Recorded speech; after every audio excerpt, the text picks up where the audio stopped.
మీరు మాకు ఇచ్చిన గొప్ప నిరీక్షను బట్టి మీకు స్తోత్రాలు. నిత్యత్వములో ఎల్లప్పుడూ ప్రభువా మీతో ఉండేటువంటి గొప్ప భాగ్యాన్ని మీ యందు విశ్వాసం ఉంచి ప్రతి ఒక్కరికి మీరు అనుగ్రహించారు. అందును బట్టి మీకు స్తోత్రాలు. మీ శిలువ మరణాన్ని భూలోకం నుండి పరలోకానికి మార్గముగా మీరు మార్చినందుకై మీకు స్తోత్రాలు చెల్లిస్తూ ఉన్నాం. మరొక పర్యాయము మీ వాక్యాన్ని ధ్యానం చేసుకుంటూ ఈ స్థలంలో ప్రభువా వినుచున్న ప్రతి ఒక్కరిని మీరు దర్శించండి. చిన్న బిడ్డలు మొదలుకొని పెద్దవారి వరకు మీరే మీ వాక్యము ద్వారా మాతో మాట్లాడండి ప్రభువా. మేము ఎంతో అవసరతలో ఉన్నాం. మీరు కనికరించి మాకు సహాయం చేయండి. మా హృదయాలను ప్రభువా మీ అందరి విశ్వాసంతో నింపమని వేడుకుంటూ ఉన్నాం. మీపై ఆధారపడేవారముగా నాయనా మమ్మల్ని దయతో చేయమని మా ప్రభువును మా రక్షకుడును అయిన యేసుక్రీస్తు పరిశుద్ధమైన నామములో ప్రార్థన చేస్తున్నాము తండ్రి. ఆమేన్.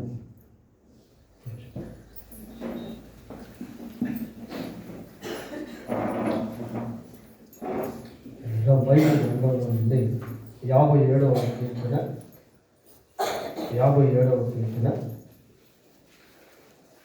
2వ వచనాన్ని చదువుకుందాం. మహోన్నతుడైన దేవునికి నా కార్యము సఫలము చేయి దేవునికి నేను మొరపెట్టుచున్నాను.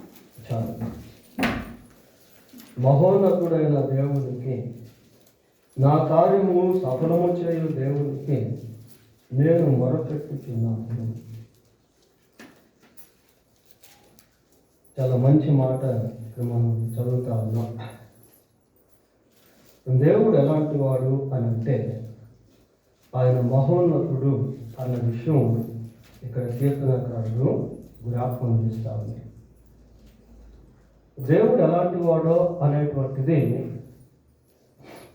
మనకి ఎప్పుడైతే సరిగ్గా అర్థం అవుతుందో, కరెక్ట్గా అర్థం చేసుకుంటామో అక్కడ నుండి మన జీవితంలో చాలా మార్పులు అనేటువంటివి సంభవిస్తాయి. ఎంతో కాలంగా మనం దేవుని వాక్యాన్ని వింటూ ఉన్నప్పటికీ దేవుడు మనకు అర్థం కాకపోతే మనం దేవుడిని సరైన విధానంలో అనుసరించలేము. దేవుని గురించిన సరైన గ్రహింపు మనం ఎప్పుడైతే కలిగి ఉంటామో ఆ గ్రహింపు మనల్ని ఏం చేస్తుంది అంటే దేవునిలో మన జీవితాన్ని నిలబడుతుంది. విశ్వాసంతో ఆ గ్రహింపు దేవుని యొక్కకు మనల్ని నడిపిస్తుంది. Understanding about God leads us unto God. దేవుని కూర్చున్నటువంటి ఆ గ్రహింపు దేవుని యొక్కకు మనం నడిపించేదిగా, ఆయన శక్తిని మనము తాకేదిగా, ఆయనపై మనం ఆధారపడేటువంటి వారముగా, ఆయన సన్నిధిలో ప్రార్థించేటువంటి వారముగా, ఆయన స్తుతించేటువంటి వారముగా, ఆయన ద్వారా అనేకమైనటువంటి మేలు పొందుకునేటువంటి వారముగా చేస్తుంది. So understanding about God is most important to receive everything from God. దేవుని నుండి సమస్తాన్ని పొందుకునేదానికి దేవుని గురించిన అవగాహన అనేది మనకు చాలా అవసరం. మనం ఎంతో కాలంగా దేవుని వాక్యం వింటూ ఉన్నప్పటికీ, చదువుకుంటూ ఉన్నప్పటికీ, పాటలు పాడుకుంటూ ఉన్నప్పటికీ, మందిరానికి వస్తూ ఉన్నప్పటికీ దేవుని గురించిన అవగాహన లేక గ్రహింపు అనేది మనకు లేకపోయినట్లయితే మన జీవితంలో ఎంతో నష్టపోయేటువంటి వారుగా ఉంటాము. ఇక్కడ కీర్తనకారుడు ఏమంటున్నాడు అంటే మహోన్నతుడైన దేవునికి అంటున్నాడు. బైబిల్ గ్రంథాన్ని మనం పరిశీలించినప్పుడు మరి ఎంతోమంది దేవుని విషయంలో మంచి గ్రహింపు కలిగి వారి జీవితాల్లో అనేకమైనటువంటి మేలులు పొందుకున్నారు. Our God whom we are serving is the living God. మనం సేవిస్తున్నటువంటి దేవుడు జీవం కలిగినటువంటి వాడు, ఆయన కార్యం చేసేటువంటి వాడు, ఆయన ప్రేమ కలిగినటువంటి వాడు, ఆయన పరిశుద్ధుడైనటువంటి వాడు, ఆయన యథార్థవంతుడు, ఆయన న్యాయవంతుడు. అనేక మంది బైబిల్ గ్రంథంలో దేవుని గురించినటువంటి అవగాహన కలిగి ఉండి వారి జీవితాల్లో ఆయన శక్తిని అనుభవించినటువంటి వారుగాను, ఆయన కాపుదలను అనుభవించినటువంటి వారుగాను ఉన్నారు. చూడండి ఒకసారి దానియేలు గ్రంథం 3వ అధ్యాయము, దానియేలు గ్రంథం 3వ అధ్యాయము 17వ వచనాన్ని చదువుతున్నాం. మేము సేవించుచున్న దేవుడు మండుచున్న వేడిమి గల ఈ అగ్నిగుండములో నుండి మమ్మను తప్పించి రక్షించుటకు సమర్థుడు.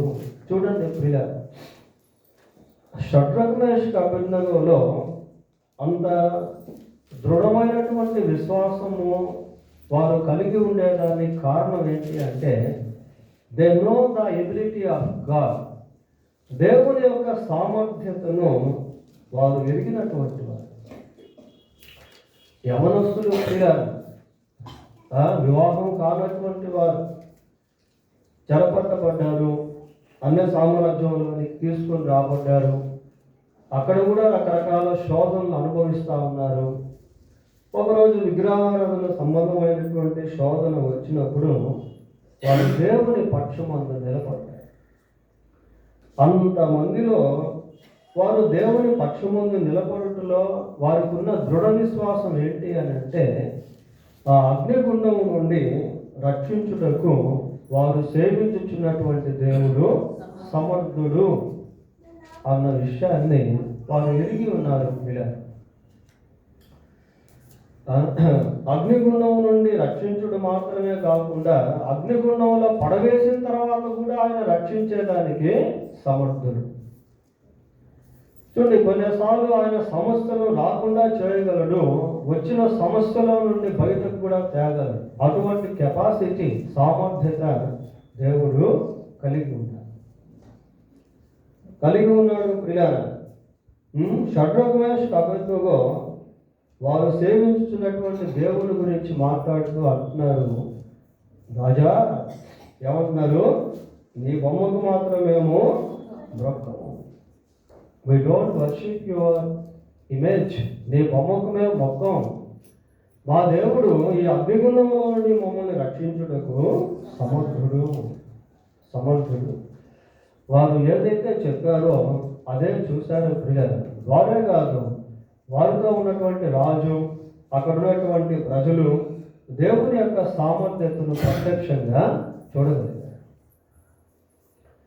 కాబట్టి మనం సేవిస్తున్నటువంటి దేవుడు ఎలాంటి వాడో అన్న గ్రహింపు కలిగి ఉండడం మనకు చాలా అవసరం. యోహాను సువార్త 6వ అధ్యాయము, ఈ 6వ అధ్యాయంలో చాలామంది యేసు ప్రభు శిష్యులుగా ఉన్నారు. మరి ప్రభు యొక్క మాటలు వాళ్ళు వింటున్నారు. ఆ మాటల్లో కొద్దిమంది అర్థం చేసుకుంటున్నారు, కొద్దిమంది అపార్థం చేసుకుంటున్నారు. ఒకనొక సమయం రాగానే అక్కడ ఉన్నటువంటి శిష్యులు అంతా కూడా దాదాపుగా యేసు ప్రభువును వదిలేసి వెళ్ళిపోయారు. 66వ వచనం చదవండి. అప్పటి నుండి ఆయన శిష్యులలో అనేకులు వెనుక తీసి మరి ఎన్నడూను ఆయనను వెంబడింపలేదు. శిష్యులే ప్రియ, ఆయన వెంబడించినటువంటి వారే, ఆయన మాటలు విన్నటువంటి వారే, బట్ దే మిస్అండర్స్టూడ్. అయితే యేసు ప్రభువును వారు అపార్థం చేసుకున్నారు. ఆయన మాటలు వారికి అర్థం కాలేదు. కాబట్టి వాళ్ళు ఏం చేశారు అంటే ఆయన విడిచిపెట్టి వెళ్ళిపోయారు. మరి ఎప్పుడు కూడా ఆయన్ను వెంబడించలేదు ప్రియ. అటువంటి పరిస్థితుల్లో మరి ప్రభు యొక్క శిష్యులు అక్కడ ఉన్నారు. పేతురు, యోహాను, యాకోబు ఇలాగున్న శిష్యులు ఉంటే ప్రభు అంటున్నాడు, చదవండి 67వ వచనం. కాబట్టి యేసు మీరు కూడా వెళ్ళిపోవాలని ఉన్నారా అని 12 మందిని అడుగగా సీమోను పేతురు, ప్రభువా ఎవరి వద్దకు వెళ్ళుదాము, నీవే నిత్య జీవపు మాటలు గలవాడు. ఆ గ్రహింపు వాడు కలిగి ఉన్నారు పిల్లలు.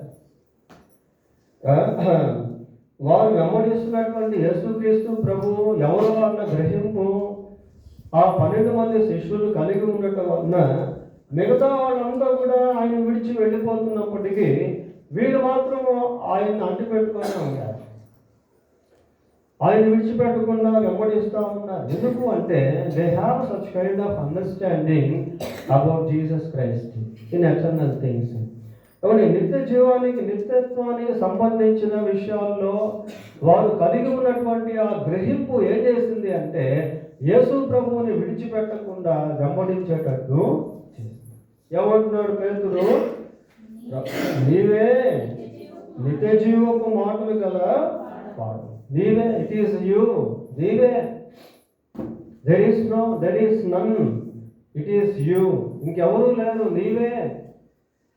నీవే నిత్య జీవపు మాటలు గలవాడు. ప్రియులారా, నిత్యత్వమును గురించి వాడు మాట్లాడుతూ ఉన్నారు. నిత్యత్వానికి సంబంధించిన గ్రహింపును వారు కలిగి ఉన్నారు. యేసు ప్రభు సిలువలో చేసిన బలియాగం ఏంటి అంటే అది నిత్యత్వానికి సంబంధించింది. అది భూలోకానికి లేక తాత్కాలిక స్థితికి సంబంధించింది కాదు, కానీ అది యుగ యుగాలు నిత్యత్వంలో ఉండేటువంటి కార్యాన్ని యేసుక్రీస్తు ప్రభు సిలువలో జరిగించాడు. పిల్లరా, what he did on the cross. Yesu ప్రభు సిలువలో ఏం చేశాడు అంటే ఆయన మనుషులందరి కొరకు సిలువలో ప్రాణం పెట్టాడు. తన అమూల్యమైనటువంటి రక్తాన్ని సర్వమానవ పాప క్షమాపణ కొరకు సిలువలో ఆయన చిందించాడు. పిల్లరా, క్రీస్తు మన పాపముల కొరకు మృతి పొందెను. హి died on the cross for hour sin. మన పాపముల కొరకు యేసుక్రీస్తు ప్రభు సిలువలో మరణించాడు. యేసు ప్రభు సిలువలో మరణించి ఆయన సమాధిలో ఉంచబడి సజీవుడై 3వ రోజు తిరిగి లేచినటువంటి ఏకైక. ఈ గ్రహింపు ఎవరైతే కలిగి ఉంటారో వారు తప్పకుండా యేసు ప్రభువును నమ్ముకుంటారు. యేసు ప్రభువునందు విశ్వాసం ఉంచినటువంటి వారు పాప క్షమాపణ పొంది నిత్య జీవానికి సంబంధించినటువంటి నిరీక్షణను కలిగి ఉంటారు. పిల్లరా, మనం ఏదో దేవుని సన్నిధికి రావడం పోవడం కాదు, కానీ దేవుని గురించినటువంటి గ్రహింపు అనేటువంటిది మనకు చాలా ప్రాముఖ్యం. Without having the understanding about God, even though we come or go many a times to his presence, we can receive nothing. మనకు దేవుని గురించినటువంటి ఆ గ్రహింపు లేకుండా ఎన్నిసార్లు మనము దేవుని సన్నిధికి వచ్చి వెళ్ళినప్పటికీ దానివల్ల ఉపయోగం అనేటువంటిది ఉండదు. ప్రియులారా, మహోన్నతుడైన దేవునికి అని కీర్తనకారుడు మాట్లాడుతూ ఉన్నాడు. కాబట్టి ఈ 12 మంది శిష్యుల గురించి ఆలోచన చేసినప్పుడు వారిలో ఒకరు వెళ్ళిపోయారు. ఆ తర్వాత సంగతి వారికి యేసు ప్రభువుని గురించినటువంటి గ్రహింపు అనేది, ప్రభువా మేము ఎక్కడికి వెళ్ళగలము, నీవే నిత్య జీవపు మాటలు గల వాడు, నీవే నిత్య జీవపు మాటలు గలవాడు, నీవే నిత్య జీవాన్ని ఇవ్వగలిగినటువంటి వాడము, నీవే నిత్య జీవానికి మూల కారకుడము, నేనే మార్గమును సత్యమును జీవమును, నా ద్వారానే తప్ప ఎవడును తండ్రి యొద్దకు రాలేదు. కాబట్టి ప్రియులారా, మరి యేసుక్రీస్తు ప్రభు ఎవరో, ఆయన ఏ కార్యం చేశాడో అన్న ఆ గ్రహింపు మనలో ప్రతి ఒక్కరికి కూడా చాలా అవసరం. మహోన్నతుడైన దేవుడు అన్న మాట ప్రభువును సంబోధిస్తున్నటువంటి విషయాన్ని ఇక్కడ చూస్తాను. రోమాపత్రిక 4వ అధ్యాయము, రోమీయులకు రాసిన పత్రిక 4వ అధ్యాయము 19వ వచనం చదవండి. అతడు విశ్వాసమునందు బలహీనుడు కాక రమారమి 100 వయసు గలవాడై ఉండి అప్పటికి తన శరీరము మృతతుల్యమైనట్టును శారా గర్భమును మృతతుల్యమైనట్టును ఆలోచించను గాని అవి దేవుని వాగ్దానం గురించి సందేహింపగా దేవుని మహిమపరిచి ఆయన వాగ్దానం చేసిన దానిని నెరవేర్చుటకు సమర్థుడని రూఢిగా విశ్వసించి నీతిగా విశ్వాసము వలన విశ్వాసము వలన బలము నొందెను. పిల్లలు ఇక్కడ అబ్రహాముల గురించి మనం చదువుతా ఉన్నాం. అతడు విశ్వాసమునందు బలహీనుడు కాక, శారీరకంగా బలహీనుడే. అప్పటికి 100 సంవత్సరాల వయసు కలిగినటువంటి వ్యక్తి వృద్ధాప్యంలో ఉన్నాడు. శరీరము మృతతుల్యమైనట్టుగా ఉంది. శారా గర్భము కూడా మృతతుల్యమైనట్టుగా ఉంది. అంటే if he looks at outward, బాహ్య సంబంధంగా అతను చూసినప్పుడు ఇవన్నీ కరెక్ట్ ప్రియారు. బాహ్య సంబంధంగా చూసినప్పుడు ఎక్కడ కూడా వారి జీవితంలో వారు ఆశించినటువంటి కోరిక నెరవేరడానికి అవకాశం అనేది లేదే లేదు. It is impossible act, it is impossible thing. అది అసాధ్యమైనటువంటి కార్యముగా కనబడుతూ ఉంది. రమణని 100 ఏళ్ల వయసు గలవాడై ఉంది. అప్పటికి తన శరీరం మృతుతుల్యమైనట్లు, శారా గర్భమును మృతుతుల్యమైనట్లు ఆలోచిస్తూ ఉన్నాడు. ఆలోచిస్తూ ఉంటే తన శరీరాన్ని చూస్తూ ఉంటే శరీరం మృతుతుల్యమైనట్టుగా కనబడతా ఉంది. శారా కూడా గర్భం మృతుతుల్యమైనట్టుగా కనబడతా ఉంది. కానీ ఆలోచన మాత్రం స్థిరపరచుకోలేదు. ఇలా అక్కడ ఏమని చెబుతున్నాము, అవిశ్వాసము వల్ల దేవుని వాగ్దానమును గురించి సందేహింపక, హీ కంకర్స్ ద అన్ఫెయిత్ఫుల్నెస్. ఆ యొక్క అవిశ్వాసాన్ని జయించాడు అబ్రహాము. How could he conquer the unfaithful? ఎందుకు ఆయన అవిశ్వాసాన్ని జయించాడో తెలుసా? ఎందుకు జయించాడు అంటే ఇక్కడ ఒక మాట మనం చూస్తున్నాం. నేను ఏంటది, వాగ్దానము చేసిన దానిని నెరవేర్చుటకు సమర్థుడని రూఢిగా విశ్వసించి, అది అబ్రహాముకి తెలిసింది. దేవుడు ఎలాంటి వాడు అంటే, దేవుడు ఏదైతే వాగ్దానం చేశాడో దాన్ని నెరవేర్చుటకు సమర్థుడు. ఇందాక మనం చూసాం కదా, ఈ అగ్నిగుండం నుండి మేము సేవించుతున్న దేవుడు ఈ అగ్నిగుండం నుండి మమ్మల్ని తప్పించుటకు సమర్థుడు.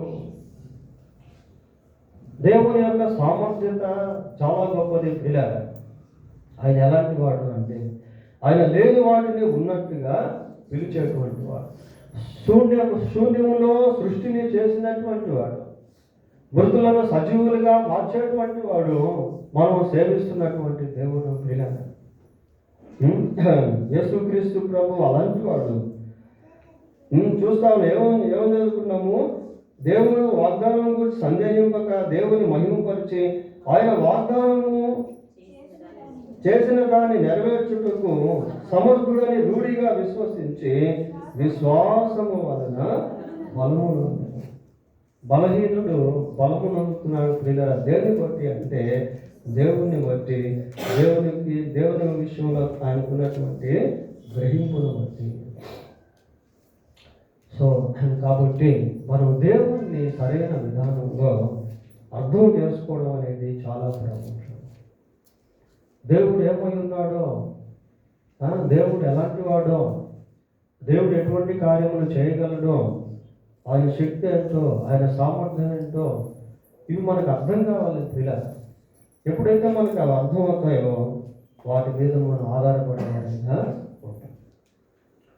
మహోన్నతుడైన దేవునికి నా కార్యము సఫలము చేయు దేవునికి, నా కార్యము సఫలము చేయు దేవునికి. నా కార్యము అంటున్నాడు, నా కార్యము అంటున్నాడు పిల్లలు. నా కార్యము సఫలము చేయు దేవునికి.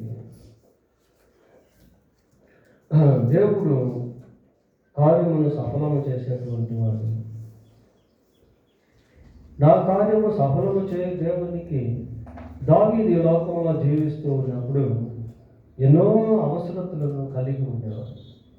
చూడండి, దావీదే కాదు, ఈ లోకంలో పుట్టిన ప్రతి ఒక్కరికి కూడా ఏదో ఒక అవసరత అనేది ఉంటుంది. పిల్లలు అవసరతలో ఉంటారు, యవనస్తులు అవసరతలో ఉంటారు, మధ్య వయసులో ఉన్న వాళ్ళు అవసరతలో ఉంటారు. ఈవెన్ ఇన్ ఓల్డ్ ఏజ్, వృద్ధాప్యంలో ఉన్నటువంటి వాళ్ళు కూడా అవసరతలో ఉంటారు పిల్లలు. అంతెందుకు ఈ స్థలంలో ఉన్నటువంటి మనం కూడా వివిధ రకాల అవసరతల్లో ఉన్నాం. ఆల్ హ్యూమానిటీ ఇన్ నీడ్, అందరూ కూడా అవసరతలో ఉన్నటువంటి వాళ్ళే. రకరకాల అవసరతలు మనుషులు కలిగి ఉంటారు ఇలా. కొద్దిమందికి ఆరోగ్యం బాగుండదు, వాళ్ళకి స్వస్థత అవసరం. కొద్దిమందికి ఉద్యోగాలు ఉండవు, వాళ్ళకి ఉద్యోగాలు అవసరం. కొంతమంది సైతం శక్తి చేత పీడించబడుతూ ఉంటారు, వారికి విడుదల అవసరం. కొంతమందికి ఉద్యోగాల్లో ప్రమోషన్ అవసరం. కొంతమందికి బ్యాచులర్స్గా ఉంటారు, వాళ్ళకు వివాహాలు అవసరం. కొంతమందికి వివాహాలు అయి ఉంటాయి, వాళ్ళకి పిల్లలు అవసరం. పిల్లలు పెరిగి పెద్ద అవుతూ ఉంటారు, మళ్ళీ వారికి వివాహాలు అవసరం. కొంతమందికి అప్పులు చేసేస్తుంటారు, తీర్చుకోలేని స్థితిలో ఉంటారు. వారికి ఆర్థిక ఆ ఇబ్బందుల్లో డబ్బులు అవసరం. So everyone is in the world is in some need. ప్రతి ఒక్కరు కూడా ఈ ప్రపంచంలో ఏదో ఒక అవసరత అనేటువంటిది కలిగి ఉంటారు. అయితే దేవుడు ఎలాంటి వాడు? యేసుక్రీస్తు ప్రభు అంటే ఆయన మన అవసరతలు అన్నిటిని కూడా తీర్చగలిగినటువంటి వాడు.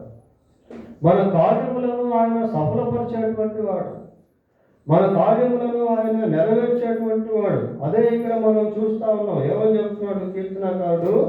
మహోన్నతుడైన దేవునికి నా కార్యము సఫలము చేయు దేవునికి, నా కార్యము సఫలము చేయు దేవునికి అంటున్నాడు. ప్రియులారా, ఏ కార్యాలు ఈయన కలిగి ఉన్నాడో, ఏ కార్యాలు మరి దేవుని ద్వారా ఎక్స్పెక్ట్ చేస్తున్నాడో మనకు తెలియదు, కానీ నా కార్యము సఫలము చేయు దేవునికి అంటున్నాడు. ప్రియులారా, ఈ స్థలంలో ఉన్నటువంటి మన జీవితంలో కూడా we have different kinds of need. మనం అనేక రకాల అవసరతలను కలిగి ఉన్నాం. మన కుటుంబాలు కట్టబడాలి, మన జీవితాలు కట్టబడాలి, మనం ఒక మంచి స్థాయికి రావాలి.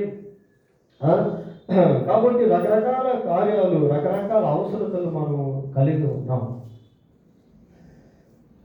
దేవుడు కార్యమును నెరవేర్చేటువంటి వాడిగా ఉన్నాడు. దేవుడు కార్యం చేసినప్పుడు అవి ఖచ్చితంగా జరుగుతాయి. ప్రియులారా, దేవుని కార్యాన్ని తిప్పగలిగినటువంటి వాళ్ళు, మార్చగలిగినటువంటి వాళ్ళు, ఆపగలిగినటువంటి వాళ్ళు ఎవరు కూడా. వాళ్ళు చేసేటువంటి కార్యాలన్నీ ఎలా ఉంటాయంటే అవి ఫలభరితమైనటువంటివిగా ఉంటాయి. దేవుడు కార్యం చేస్తే అది 100% ఫలిస్తుంది. పిల్లలు, ఒక రైతు వెళ్ళి విత్తనాలు విత్తాడు అనుకోండి, ఆ విత్తనాలన్నీ కూడా ఫలించవు. దాంట్లో చాలా మంది అబాక్ అయిపోతాయి, నిష్ఫలమైపోతాయి. ఎక్కడో కొన్ని మాత్రమే ఫలిస్తాయి. పిల్లలు, కానీ దేవుడి కార్యాలు ఎలా ఉంటాయంటే ఆయన కార్యం చేస్తే 100% ఫలిస్తాయి. చూడు, ఆదికాండం 26వ అధ్యాయం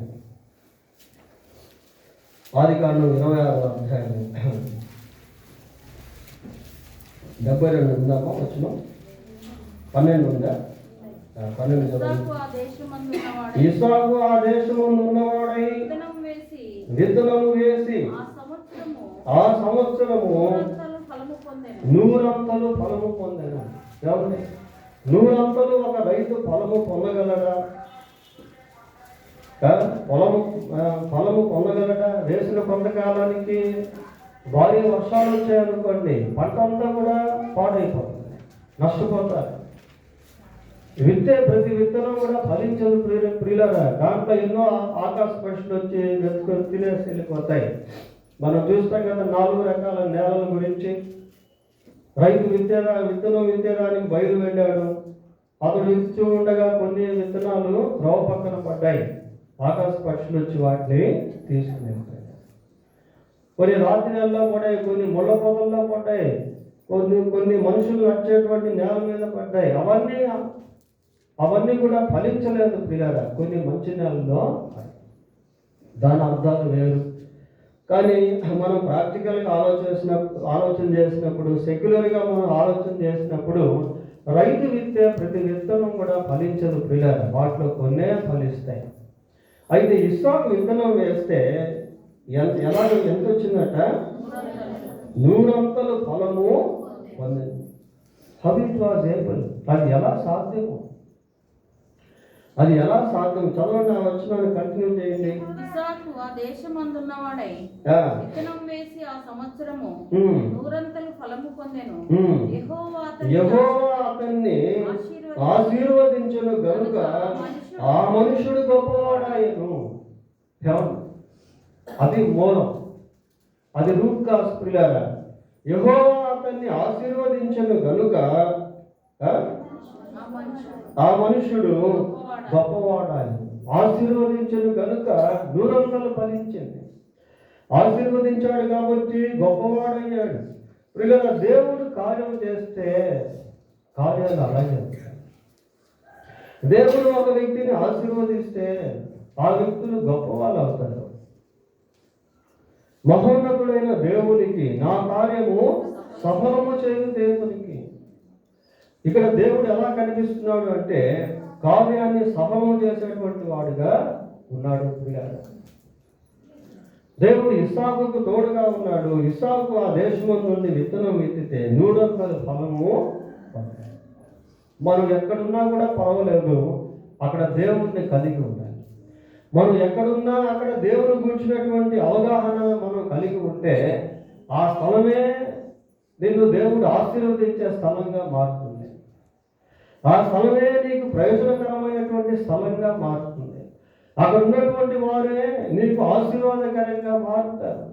అక్కడ ఉన్నటువంటి వారికే నీవు ఆశీర్వాదకరంగా మారుతావు. పిల్లలు, బైబిల్లో మనం గమనించినప్పుడు ఇక అబ్రహామును తీసుకున్నా, ఇస్సాకును తీసుకున్నా, యాకోబును తీసుకున్నా, దే ఆల్ స్ట్రేంజర్స్. వారంతా కూడా యాత్రికుల్లాగా జీవించారు. కానీ వారు ఎక్కడుంటే అక్కడ దేవుని కార్యాలు అనుభవిస్తూ వెళ్ళారు. పిల్లలు, నువ్వు ఏ దేశం ఉన్నా, ఏ ప్రాంతం ఉన్నా దేవుడిని కలిగి ఉంటే దేవుడు నిన్ను ఆశీర్వదిస్తాడు. దేవుడు నిన్ను దీవిస్తాడు. దేవుని యొక్క తోడు నీకు ఉన్నట్లయితే even if you are in prison, నీవు జైల్లో ఉన్నా కూడా ఆశీర్వదించబడతావు. ఎంతోమంది దేవుని కొరకు జైలు జీవితాన్ని అనుభవించినటువంటి వాళ్ళు చరిత్రలో ఉన్నారు. పిల్లలు, జాన్ బన్యన్ తీసుకెళ్లి జైల్లో పడేశారు. దాదాపు 20 సంవత్సరాలు జైలు జీవితాన్ని అనుభవించాడు. ఆ 20 సంవత్సరాల్లో అతని యొక్క జీవితం ఆ జైల్లోనే ఒక మంచి పుస్తకాన్ని రాశాడు. 20 సంవత్సరాలు చిన్న విషయం కాదు. పిల్లలు, 20 years అంటే చిన్న విషయం కాదు. దేవుని కొరకు జైలు జీవితాన్ని అనుభవించాడు. ఆ 20 సంవత్సరాల్లో ఒక మంచి పుస్తకాన్ని జైల్లో ఉన్నప్పుడు రాశాడు. అతను విడుదలైన తర్వాత పుస్తకం విడుదలైంది. ఆ పుస్తకం పేరు యాత్రికుని. అద్భుతమైన పుస్తకంగా ఎంచబడింది. బైబిల్ తర్వాత ఒక మంచి పుస్తకం లాగా అది చరిత్రలో ప్రసిద్ధికి ఎక్కింది. ప్రియులారా, యోసేపును తీసుకెళ్ళి జైల్లో వేస్తే అక్కడ యోసేపును దేవుడు ఫలించే కొమ్మలాగా చేశాడు. దేవుని కొరకు ఎక్కడ ఉన్నా అక్కడ దేవుడు మనల్ని ఆశీర్వదిస్తాడు. మన కార్యములను ఆయన సఫలపరిచేటువంటి వాడిగా ఉంటాడు. ఆదికాండం 39వ అధ్యాయము 3వ వచనం చదువుతున్నాం. యెహోవా అతనికి తోడై ఉండెననియు అతను చేసినదంతయు అతని చేతిలో యెహోవా సఫలము చేసినని. యోసేపుని గురించి ఇక్కడ మనం చదువుతా ఉన్నాం. ప్రియులారా, యోసేపు చేసినదంతా కూడా దేవుడు ఏం చేస్తున్నాడు? సఫలం చేస్తా ఉన్నాడు. నా కార్యమును సఫలపరచు దేవునికి. యోసేపు చేసేటువంటి పనులన్నింటిలో కూడా దేవుడు తోడుగా ఉండి ఆ కార్యములను సఫలపరుస్తూ వచ్చాడు. ప్రియులారా, యోసేపు ధనవంతుడు కాకపోయినా యోసేపును బట్టి మనుషులు ధనవంతులు అవుతా ఉన్నారు. పౌలు ఒక మాట ఉంటాడు, ఏమంటాడంటే మంటి ఘటములలో మాకు మహిమ ఐశ్వర్యము కాదు. పేతురు ఒక మాట అంటాడు, ఏమంటాడంటే నీకు ఇచ్చేదానికి వెండి బంగారములు మా యొద్ద లేవు, కానీ మేము ఏదైతే కలిగి ఉన్నామో దానే వాట్ దే హ్యావ్. వాళ్ళకి ఏముంది అంటే దేవుని నామములో ఉన్న శక్తి ఉంది.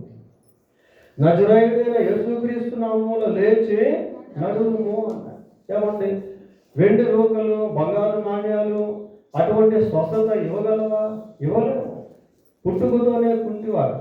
కానీ యేసు ప్రభు నామములో ఉన్నటువంటి శక్తి ద్వారా లేచి నడిచాడు. ప్రియులారా, గంతులేశాడు.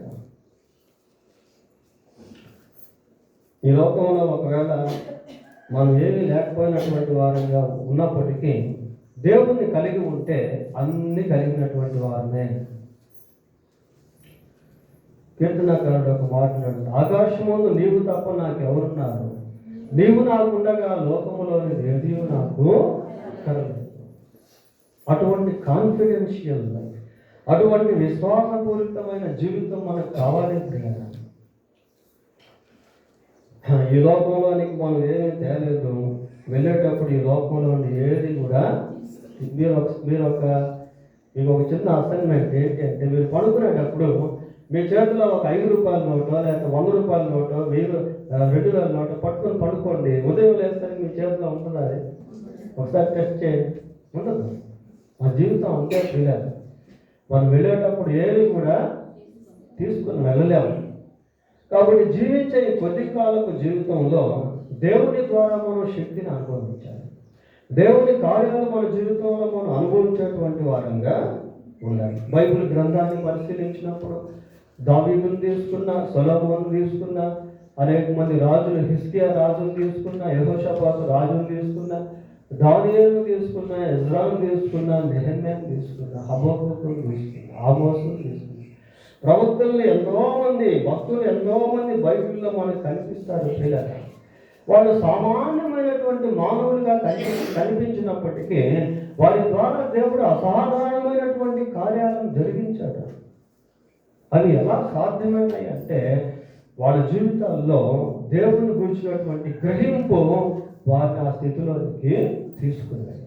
So understanding God is most important to touch his power, so that we can follow his footsteps, so that we can follow in the right way. సరైన విధానంలో దేవుని వెంబడించేదానికి దేవుని గురించినటువంటి అవగాహన చాలా ప్రాముఖ్యం. ప్రియులారా, మనం దేవుని సన్నిధికి వస్తున్నాం పోతున్నాం, attendance is not important more than knowing God. దేవుని గురించి ఎరగడం కంటే రావడం పోవడం ఇంపార్టెంట్ కాదు. ఎంతవరకు మనకు దేవుడు అర్థమయ్యాడు, ఎంతవరకు దేవుని శక్తిని మనం అనుభవించే వారంగా ఉన్నాం, ఎంతవరకు మనం దేవునిపై ఆధారపడేటువంటి వారంగా ఉన్నాం, ఎంతవరకు మనం దేవుని సంతోషపెట్టేటువంటి వారంగా ఉన్నాం, ఎంతవరకు మనం దేవుని యొక్క కార్యాన్ని అనుభవించేటువంటి వారంగా ఉన్నాం, అది ఇంపార్టెంట్. యెహోవా ఉత్తముడు అని రుచి చూసి తెలుసుకోవాలి. విని తెలుసుకోవడం కాదు, చదివి అనుకోవడం కాదు. పిల్లరా, taste and see that the Lord is good. యెహోవా ఉత్తముడని రుచి చూసి, టేస్ట్ అండ్ సీ. తోమాతో ప్రభు అంటాడు, తోమా ఎంతకాలం అవిశ్వాసిగా ఉంటావయ్యా, రా వచ్చి నా చేతులు తాకి నీ విశ్వాసాన్ని నీ అవిశ్వాసాన్ని సరిచేసుకో. అవిశ్వాసివిగా కాక విశ్వాసివై ఉండిపో. ఈ రోజుల్లో ఎంతో మంది దేవుణ్ణి వెంబడిస్తున్నారు, బట్ దే ఆర్ అన్బిలీవర్స్. కానీ వాళ్ళు they are seen as unbelievers. కానీ వాళ్ళు ఎలా కనిపిస్తున్నారంటే అవిశ్వాసులుగా కనిపిస్తున్నారు. విశ్వాసులే, విశ్వాసం లేనటువంటి విశ్వాసులు. పాలకూరలో పాలు ఉంటాయా? ఉండవు కదా. నేతి బీరకాయ అంటారు, కానీ నెయ్యి దాంట్లో ఉండదు. విశ్వాసులే, విశ్వాసం లేనటువంటి విశ్వాసులు. విశ్వాసిగానే బ్రతకాలి. విశ్వాసిగానే బ్రతకాలి. ప్రియులారా, ఎక్కడ బంగారాన్ని తీసుకెళ్లి బురదలో వేసిన అది బంగారమే. ప్రియులారా, అట్లాగే ఉండాలి. వీరు అలాగే జీవించారు. దావీదు కానివ్వండి, ఈ షడ్రగమేష్, అబేద్నెగో, యోసేపు, వీళ్ళంతా శిష్యులు, వీళ్ళు ఎలా జీవించారంటే భక్తుల్లాగానే జీవించారు. They did not compromise for anything in anything. దేని విషయంలో కూడా వారు రాజీ పడేటువంటి భక్తిని చేయలేదు. నమ్మకంగా దేవుణ్ణి నమ్మడించారు. కీర్తనకారుడు అంటున్నాడు, మహోన్నతుడైన దేవునికి నా కార్యము సఫలము చేయు దేవునికి నేను మొదలుపెట్టుచున్నాను. ఇలా ఇక్కడ ఒక విషయాన్ని మనం గమనించాలి. దేవుడు మహోన్నతుడు అని వింటున్నాం, దేవుడు కార్యమును సఫలపరిచేటువంటి వాడు అని కూడా వింటున్నాం. దేవుడు మన కార్యాన్ని సఫలపరచాలి అంటే మనం ఒక 3 విషయాలు చేయవలసినటువంటి వారమై ఇది అందరూ గుర్తుపెట్టుకోవాలి. ఇందాక నేను ఒక మాట చెప్పాను. ఏమని చెప్పానంటే, ఇక్కడ ఉన్నటువంటి మనం అందరం కూడా ఏదో ఒక అవసరతలో, పిల్లలు మొదలుకొని పెద్దవారు వరకు, పిల్లలకి చదువు కావాలి, జ్ఞానం కావాలి. Every one of us need of something. ప్రతి ఒక్కరికి కూడా ఏదో ఒక విషయంలో ఏదో ఒక అవసరత అనేది మనము కలిగి ఉన్నాం. పిల్లలు మన అవసరతలను తీర్చేటువంటి వాడు దేవుడు, మన కార్యములను సఫలపరిచేటువంటి వాడు దేవుడు. అయితే 3 విషయాలు మనం చేయవలసినటువంటి వారమై ఉన్నాం. ఈ 3 అందరూ కూడా దయచేసి జ్ఞాపకం ఉంచుకోవాలని కోరుతున్నాం. మొదటిది ఏంటి అంటే, మొదటిది ఇక్కడే మనం చూస్తున్నాం, దేవునికి నేను మొర్ర పెట్టుచున్నాను. ఇది చాలా ప్రాముఖ్యం. దేవుడు కార్యం చేసేటువంటి వాళ్ళు, దేవుడు మహోన్నతుడు. అయితే మనమేం చేయాలి అంటే, ఆ కార్యం సఫలపరిచేదానికి లేక ఆ కార్యం జరిగించబడేదానికి ఏం చేయాలి? మొదటిగా మొర పెట్టాలి. చాలామంది శ్రమ అనుభవిస్తూ ఉంటారు, కానీ శ్రమలో దేవునికి మొర పెట్టరు. పిల్లలు కొద్దిమందికి శ్రమ వస్తే చాలు వీళ్ళు తాగేసి మద్యపానం సేవించి ఆ శ్రమలను మర్చిపోవాలి అనుకుంటారు. కొంతమందికి శ్రమ వస్తే సినిమాలు చూస్తూ ఉంటారు. ఆ సినిమాలు వినోదాలు చూస్తున్నప్పుడు ఆ శ్రమ మర్చిపోవచ్చు అనుకుంటారు. That is not the right way to solve the problem. That is not remedy for the problem. అది సమస్యకు పరిష్కారం కాదు. మీలో ఎవరికైనా శ్రమ కలిగినా అతడు ప్రార్థన చేయవచ్చు. యోనా తిమింగల గర్భంలో ఉన్నాడు, శ్రమలో ఉన్నాడు. పాతాళమంత లోపలికి వెళ్ళిపోయినాడు. అక్కడి నుంచి ప్రార్థన చేస్తా ఉన్నాడు. సంసోను బంధించబడి ఉన్నాడు. అందరూ కూడా అపహాసం చేస్తూ ఉన్నారు. కళ్ళు పీకేశారు, లాగేశారు. అందుడు అయిపోయాడు. బానిసత్వంలోకి తీసుకువెళ్ళారు. సంసోను అక్కడ ప్రార్థన చేస్తా ఉన్నాడు. దేవునికి మొరపెట్టేటువంటి అనుభవము, నీవు ఏ అవసరతలో ఉన్నావో అవసరతను తీర్చేటువంటిదిగా మారుతుంది. అది కుటుంబ సమస్య అయినా, అది ఉద్యోగం సమస్య అయినా, అది వివాహం సమస్య అయినా, అది చదువుకు సంబంధించిన సమస్య అయినా, అది కోర్టు కేసు అయినా, పోలీస్ స్టేషన్ అయినా, whatever it may be, అది ఏదైనప్పటికీ కూడా ప్రియులారా, నీవు దేవునికి మొరపెట్టేటువంటి వ్యక్తులుగా ఉన్నట్లయితే you have a right connection with God if you are the one who cries unto the Lord. నీవు దేవునికి మొరపెట్టేటువంటి వ్యక్తివిగా ఉన్నట్లయితే దేవునితో ఒక సంబంధాన్ని కలిగి ఉన్నటువంటి వ్యక్తివి అనే అర్థము. ఈ రోజుల్లో మన పరిస్థితి ఎలా ఉంది అంటే, శ్రమలుగానే ఉన్నాయి, కానీ శ్రమను విడిపించే దేవుని గురించి మాట్లాడుకుంటా ఉన్నాం.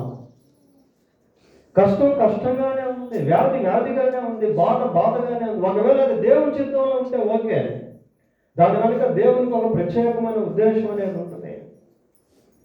మనం చేసినటువంటి అవిధేయతను బట్టి వచ్చి ఉన్నట్లయితే ఈ మొరలో మనం ఏం చేయాలంటే మన తప్పును కూడా ఒప్పుకొని సరి చేసుకోవాలి. మొరపెట్టేటువంటి అనుభవంలో ఇవన్నీ బయటకు వస్తాయి. ప్రియులారా, ప్రభు ఈ కష్టానికి కారణం ఏంటి? ఈ శ్రమకు కారణం ఏంటి? వ్యాధికి కారణం ఏంటి? వైఫల్యతకి కారణం ఏంటి? నేనేం పాపం చేశాను? నేనేం తప్పు చేశాను? నేను మీకు విరోధంగా ఎక్కడ జీవించాను? ఎందుకు ఈ అపజయాలు? ఎందుకు ఈ ఓటమి? ఎందుకు ఈ కుటుంబంలో నెమ్మదిలేనటువంటి స్థితి? What is my disobedience? నా యొక్క అవిధేయత ఏంటి? ఇవన్నీ కూడా ఆ మొరలో దేవుని యొక్క ఆత్మ మన జీవితంలో పనిచేస్తాడు. ప్రియులారా, మనం ఎప్పుడైతే ప్రతి విషయానికి దేవుని సన్నిధికి వెళ్ళేది నేర్చుకుంటామో అక్కడ దేవుని పరిశుద్ధాత్మ దేవుడు మన జీవితంలో పనిచేస్తాడు. క్యాజువల్గా సాధారణంగా ఎక్కడో ఒక మూల కూర్చొని ప్రార్థన చేయడం మనం ప్రారంభించామనుకోండి, మన కన్నీటిని దేవుని సన్నిధిలో కుమ్మరించడం ప్రారంభించామనుకోండి, మనకి ఎంతో ప్రశాంతత వచ్చేస్తుంది. ప్రియులారా, తల మీద పెద్ద భారం మోసుకొని వెళ్తా ఉన్నాం. దించేసిన తర్వాత మనం ఎంతో ఫ్రీ అయిపోతాం. ఆయన మిమ్మల్ని గురించి చింతించుచున్నాడు కనుక మీ చింత యావత్తు ఆయన మీద. మనం మొరపెట్టలేకపోతున్నాం. అందుకే మనం జీవితంలో ఎంతో ఓటమి, ఎంతో శ్రమ, ఎంతో బాధ అనుభవించేవారు. దేవుడు మన కార్యం సఫలం చేసేదానికి మొట్టమొదటిగా మనం ఏం చేయాలంటే మొరపెట్టాలి. రెండోదిగా ఆ కార్యాన్ని దేవునికి అప్పగించాలి. 37వ కీర్తన 5వ వచనం. 37వ కీర్తన 5వ వచనం. నీ మార్గమును యెహోవాకు అప్పగించుము, నీవు ఆయనను నమ్ముకొనుము, ఆయన నీ కార్యము నెరవేర్చును. ఎంత మంచి మాట ప్రియులారా. నీ మార్గమును యెహోవాకు అప్పగింపుము, నీవు ఆయనను నమ్ముకొనుము, ఆయన నీ కార్యము నెరవేర్చును. నీ కార్యాన్ని దేవుడు నెరవేర్చాలి. కాబట్టి నువ్వేం చేయాలంటే నీ మార్గాన్ని లేక నీ కార్యాన్ని దేవునికి అప్పగించాలి. దేవునికి అప్పగించుటలో ఒక అంతరార్థం ఏంటి అంటే దేవుని చిత్తానికి అప్పగించుకోవాలి. దేవుని చిత్తంపై ఆధారపడడం. పిల్లల ఎందుకు మన జీవితంలో ఎన్నోసార్లు ఫెయిల్యూర్స్ అనుభవిస్తుంటాము అంటే మన కార్యాలు దేవునికి అప్పగించాము. మనమే వాటిని చేసుకోవాలనుకుంటాం,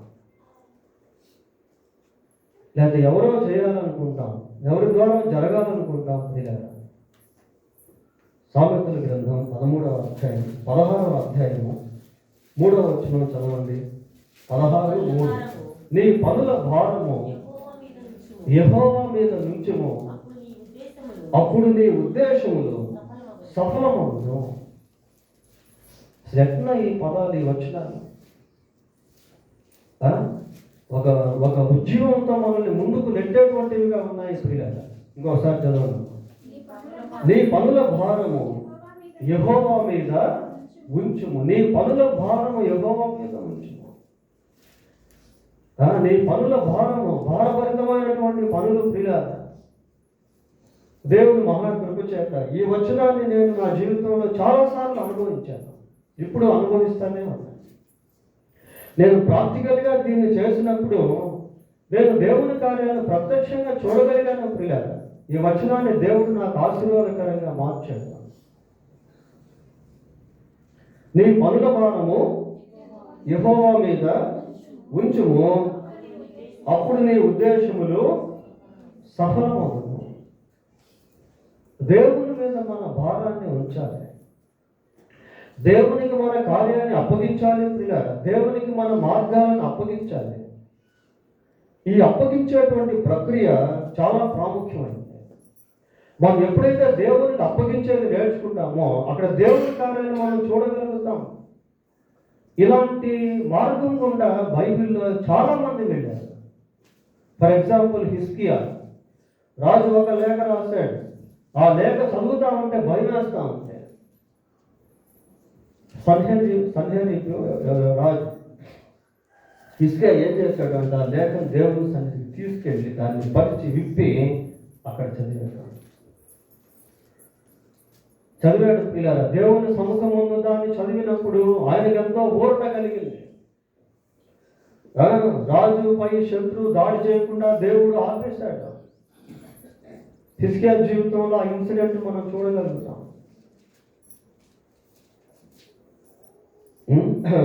మన మార్గాన్ని దేవునికి అప్పగించినప్పుడు దేవుని కార్యాలు తప్పకుండా మన జీవితంలో సఫలపరచబడతాయి.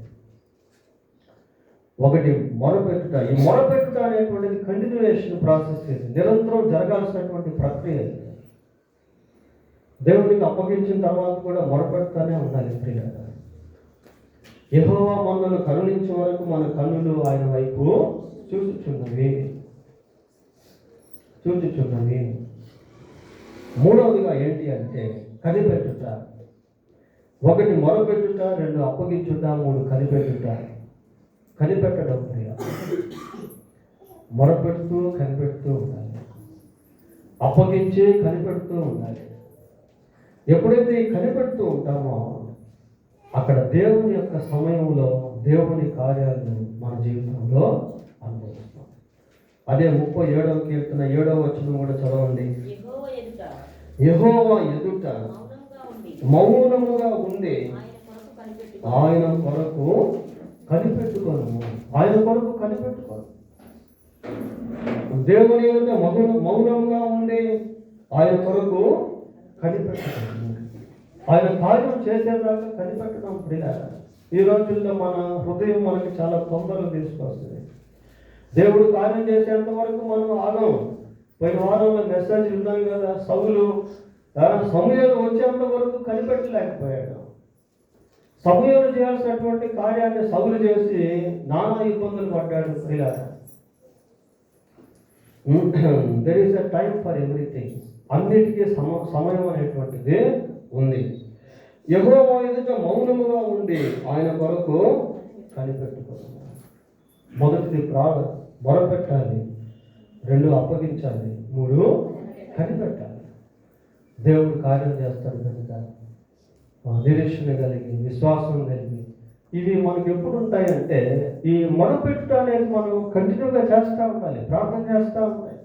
ఆ ప్రార్థన చేస్తూ ఉన్నప్పుడు ఆ నిరీక్షణ అనేటువంటిది మనం కలిగి ఉంటాం. ఇలా దేవుడికి అప్పగించేసిన తర్వాత ఒక విధమైనటువంటి ఆ ప్రశాంతత, ఆ భారం తొలగిపోయినటువంటి స్థితి, ఒక నిపుణత, ఇవి మనం అనుభవించేటువంటి వారంగా ఉంటాం. కనిపెట్టుకొని ఉన్నప్పుడు దేవుడు తగిన సమయంలో కార్యాన్ని జరిగిస్తాడు. పేతురు అంటాడు కదా, తగిన సమయం ముందు దేవుడు మిమ్మల్ని హెచ్చించినట్లు ఆయన బలిష్టమైన హస్తము క్రింద వీర మనసుకుని కనిపెట్టుకొని ఉండడం. ఎప్పుడు దేవుడు కార్యం చేస్తాడో తెలియదు. మన దేవుడైన యెహోవా మనలను కరుణించే వరకు మన కన్నులు ఆయన తట్టు చూచుచున్నాయి. ఈ వాచింగ్ ఫర్ గాడ్స్ యాక్ట్, దేవుని కార్యం కొరకు కనిపెట్టుకొని ఉండుట అనేది చాలా. ఈ 3 మన జీవితంలో అలవరుచుకున్నట్లయితే దేవుని యొక్క కార్యాలు మనం చూడగలిగేటువంటి వారంగా ఉండగలుగుతాం. దేవుడు తన వాక్యాన్ని దీవించిన గాక. ప్రార్థన చేసుకున్నాం.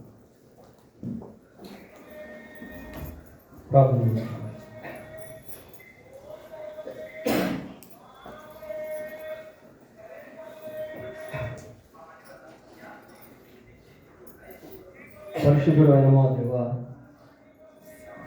మహోన్నతుడైన దేవునికి, నా కార్యము సఫలపరచు దేవునికి నేను మొరపెట్టుచున్నాను అని కీర్తనకారుడు అంటున్నాడు. నీవేమై ఉన్నావో అన్న గ్రహింపు ప్రభా మేము కలిగి ఉండున్నట్లు సహాయం చేయండి. నీవు మహోన్నతుడు అని ప్రభా, నీవు సామర్థ్యం కలిగినటువంటి వాడు అని, నీవు సర్వశక్తిమంతుడు అని, లేని వాటిని ఉన్నట్టుగా పిలిచేటువంటి వాడు అని, సమస్త సృష్టికి ఆది సంభూతుడవని, పరిశుద్ధుడవని ప్రభువా, మిమ్మల్ని గురించి ఏమి చెప్పగలము, ఎంతగా వర్ణించగలము ప్రభువా. ప్రతిరోజు కూడా మిమ్మల్ని అర్థం చేసుకునే వారుగా మేము ఉండుటకు సహాయం చేయండి. మీ శక్తిని అనుభవించే వారుగా ఉండుటకు సహాయం చేయండి. మీ చిత్తంలో ఇమిడి ఉండుటకు కృపదయచేయమని ప్రార్థిస్తూ ఉన్నాం ప్రభువా. మా కార్యములను మీరు సఫలపరిచేటువంటి దేవుడు ఆయన. అందును బట్టి మీకు స్తోత్రాలు చెల్లిస్తూ ఉన్నాం. మీకు అసాధ్యమైనది ఏది కూడా లేదు ప్రభువా. మీరు సమస్తమును నిర్వహించగలిగినటువంటి దేవుడు. అందును బట్టి మీకు స్తోత్రాలు చెల్లిస్తూ ఉన్నాం. అది ఏదైనప్పటికీ దానిని మీ సన్నిధికి తీసుకుని వచ్చి మీకు అప్పగించే వారముగా మేము ఉండుటకు సహాయం చేయండి. ప్రతి సమస్యను, ప్రతి కష్టాన్ని, ప్రతి బాధను, ప్రతి వ్యాధిని, ప్రతి దాన్ని కూడా మీకు తెలియజేసే వారముగా మేము ఉండుటకు కృపదయ చేయండి ప్రభువా. ఆయన మా బలహీనతలు, మా అవిధేయతలు మీ సన్నిధికి తీసుకొచ్చే వారముగా మమ్మల్ని చేయండి. మా పనుల భారాన్ని మీ మీద వేసేవారముగా ఉండుటకు కృపదయ చేయండి ప్రభువా. ఆయన అటువంటివి మేము నేర్చుకోగలుగుటకు సహాయం చేయండి. మీపై ఆధారపడటం మాకు నేర్పించండి ప్రభువా. మీ కార్యం జరిగేంత వరకు కనిపెట్టుకునే వారముగా ఉండటకు కృప దయచేయండి. మీ సన్నిధిలో ప్రార్థించేవారముగా, మొదలుపెట్టేవారముగా, మీ పాదాలను పట్టుకునేవారముగా మమ్మల్ని చేయండి. ఒట్టి వారము బలహీనులము ప్రభు, మీ కృపలో మమ్మల్ని బలపరచమని మా రక్షకుడైన యేసుక్రీస్తు ఉన్నతమైన నామంలో ప్రార్థన చేస్తున్నాము తండ్రి. ఆమేన్.